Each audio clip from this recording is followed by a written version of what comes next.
Assalamualaikum warahmatullahi wabarakatuh. Perkenalkan, nama saya Dede Asri Alawiyah dari jurusan PIAUD semester 3.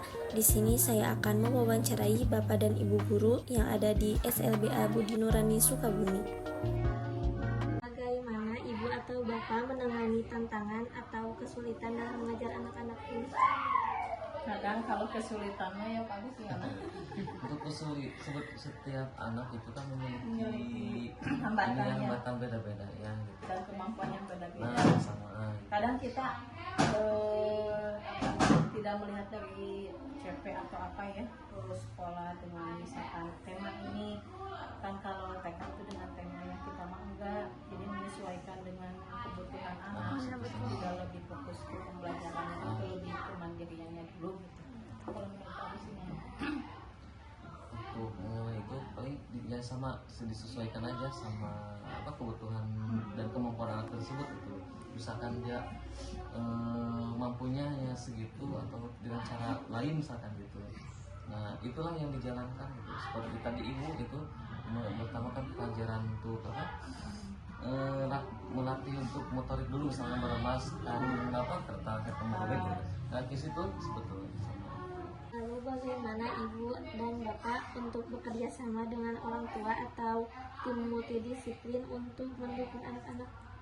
Caranya bagaimana? ini kan ada grup ini ya, ada grup kelas ya, ada sama wali kelas. Jadi Bunda hari ini belajar ini misalkan cara apa tuh memindahkan media di sekolah seperti ini, tolong di rumah juga buat ya seperti itu. Jadi kita itu kerjasama dengan orang tua, ini itu bisa membuang sampah, misalkan hari ini bisa membuang sampah ke tempatnya, sama saya divideokan kemudian dikirimkan ke grup. Hari ini Aksaka belajar ini, tolong di rumah diarahin ya. Nah, seperti itu.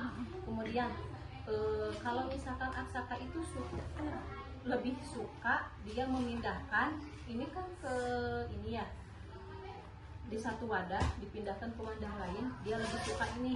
Kalau dia ya, kalau Aksaka ini tolong di rumah diajari itu juga melatih motorik halusnya ya, motorik halus dan motorik kasarnya gitu ya, seperti itu. Jadi setiap pembelajaran seperti ini divideokan, nanti di rumah boleh di sama terapkan lagi. Harus ada laporan kalau di TK. Kadang kalau gini di rumah itu tidak mau, coba pelan-pelan aja, nanti juga terbiasa, suka gitu, suka ada ini kerjasama sama orang tua. Alhamdulillah orang tuanya juga merespon dengan baik itu, di rumah juga suka dilakukan.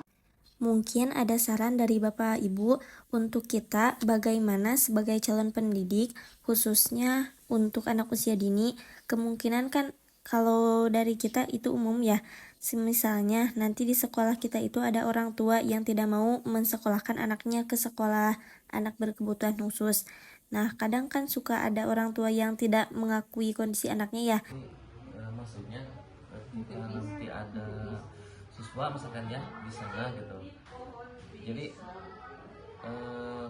supaya ada kekurangan gitu, bukan teh maksudnya dari siswa tersebut gitu. Maksudnya disabilitas Nah kalau dari saya sendiri sih, yang pertama ini dulu sih dari asesmen dulu ininya. Nanti kan kalau kita langsung mengatakan oh ini nggak bisa ya teteh ya, nggak mungkin ya gitu. Jadi itu memang harus ini dulu. Paling kita sarannya gini aja lah, sebelum misalkan itu udah ketahuan kan anaknya ini ada kelainan nih, udah ketahuan diberikan ini dulu saran ke orang tua di asesmen kepada orang tuanya gitu ya, atau ke psikiater lah maksudnya di situ kalau lebih tinggi gitu. Paling gitu seperti itu tambah. Kita juga kerjasama kemarin sama psikolog kesini gitu ya, ada kayak misalnya sama orang tua dulu nih misalnya sehari, terus nanti sehari lagi sama guru-guru.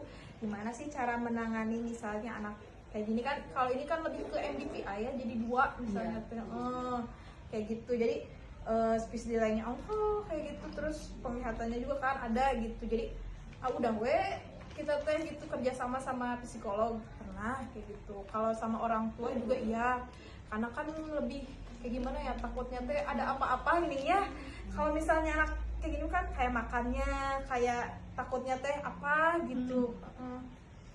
Takut salah gitu. Mungkin cukup sekian. Terima kasih.